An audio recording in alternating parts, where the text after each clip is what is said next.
What's up, guys? It's the Coaster Battleman here, bringing you another coaster review of Superman Ultimate Flight at Six Flags Great America.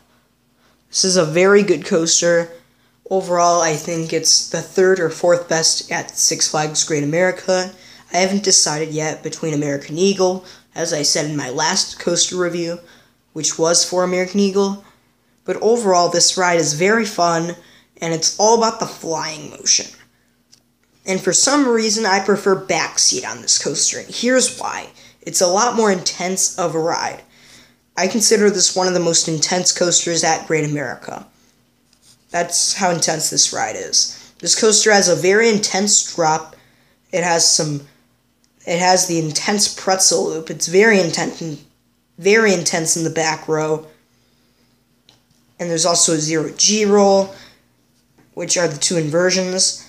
The drop is very good, and a lot of people really do like this coaster. It usually has a long line, so I don't ride it as much because of the long line. But enough about lines, let's talk about the ride. It's 100 feet tall, it's 51 miles an hour, and it has a decent ride time. It's about 2 minutes, but after the lift hill, it feels kind of short, and in some parts, it kind of meanders around, as you can see here. But one thing I like about Superman is that there's some pretty cool theming in the queue line with the DC villains.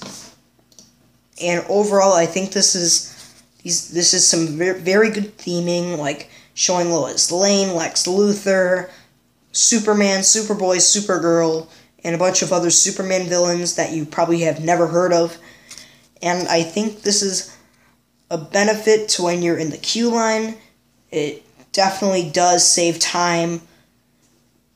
And when a coaster does not have theming and there's like a 2-hour line, it could get pretty boring. So I recommend that if you're in line for this coaster, take note of the theming in the queue. And they're playing Superman music. I really like the theming for this coaster.